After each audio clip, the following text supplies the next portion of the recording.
Hey, what's up, everybody?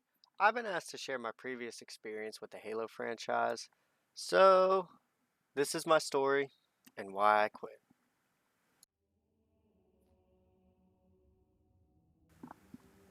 What's up, guys? It's River, your favorite mediocre Halo PC player. Today, let us discuss my previous Halo experiences and how I became a fan of the franchise and how I inevitably quit. Alright, so it all started back when I was just a wee lad. I was 7 years old, the year was 2002. A friend of mine who lived just a few houses up the street from me had an Xbox and constantly talked about this game called Halo. Every time she talked about Halo, all I could think about was, man, I really want to try this game. Unfortunately, though, I did not have an Xbox and I was rarely allowed to go over her house. This was until one fateful day, my parents let me go over to her house. What I didn't know was the game that I was about to experience was about to change my life forever. We finished the campaign on easy that day, but when I got home, all I could think about was how bad I wanted to keep playing Halo. So I begged my parents, like any other normal kid, for the next 2 years for an Xbox. Until I finally was surprised in 2004 on Christmas with an Xbox and a copy of Halo 1 and Halo 2 with it.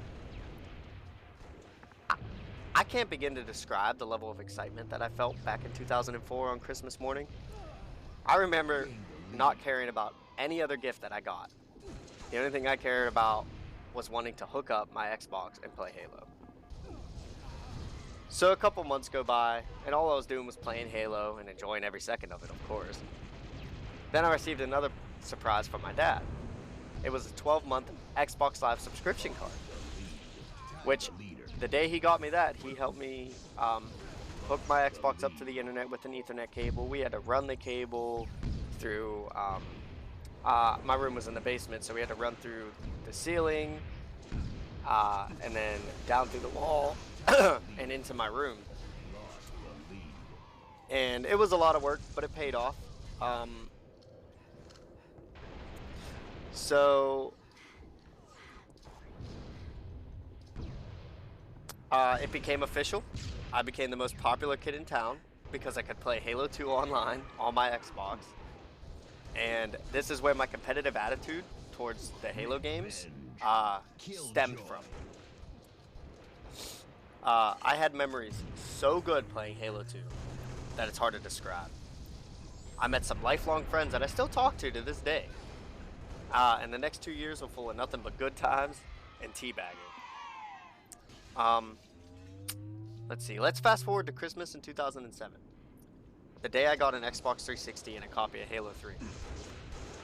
I was filled with the same excitement I had when I got Halo 2, as I knew about all the good times I had and all the good times I was about to have. I even grinded Halo 3 more so than I did Halo 2. And this is when my competitive experience and skill sets started to thrive, thanks to the official MLG playlist. For all you guys that played back then, you know exactly what I'm talking about. But throughout my Halo 3 career, I was able to achieve level 45 in Halo 3 MLG. That was the highest rank that I got during the game's lifespan.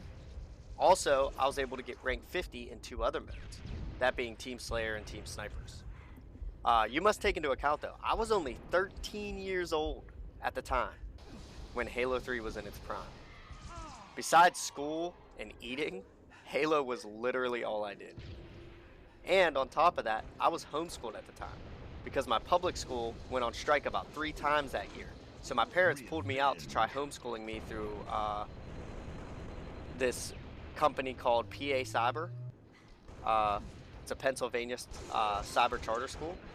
And I was doing a self-paced course, so they would just mail me all the work I had to do. But I was so quick, I would get done with all my work for a given day by lunchtime. So that obviously meant just more time for me to do nothing but play Halo 3 on my 360.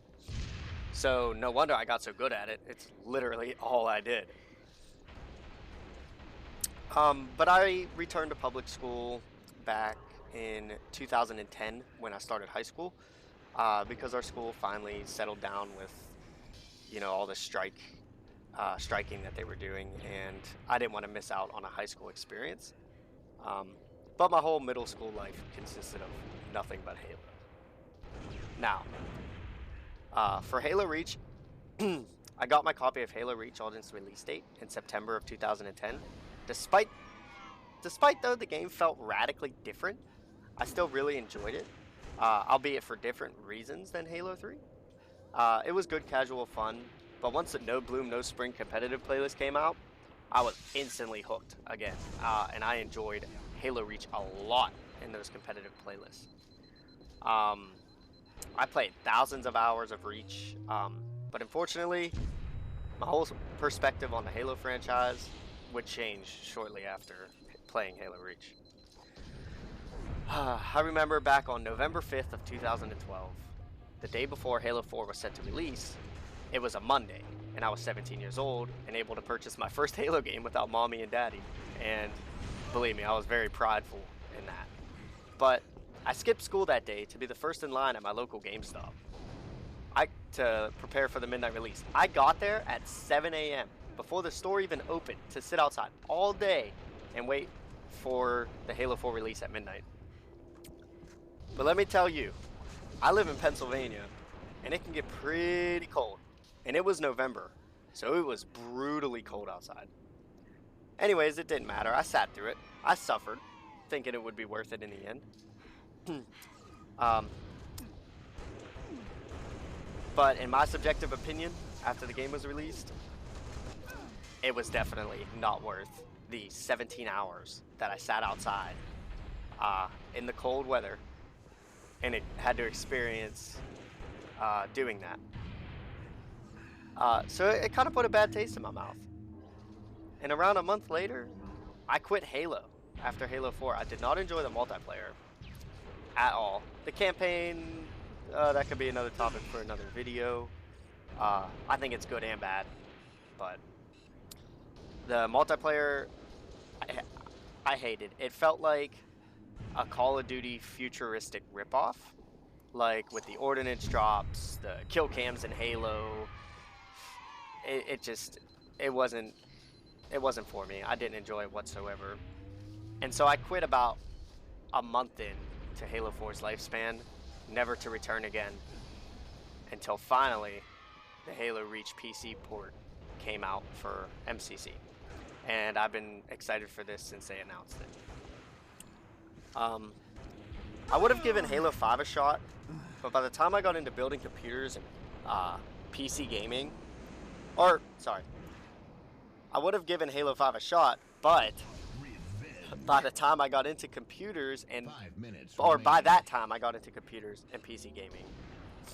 So I did not see a need to buy a console, because by the time Halo 5 came out, I was already playing on PC, and I enjoyed it a lot.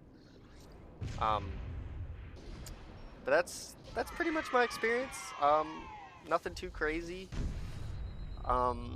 I've just been playing these games for a really, really, really long time. Anyways, guys, thanks for listening to my long story regarding my Halo experience. If you enjoyed this video, please leave a like, and don't forget to hit the subscribe button. And thanks for watching, and have a wonderful day.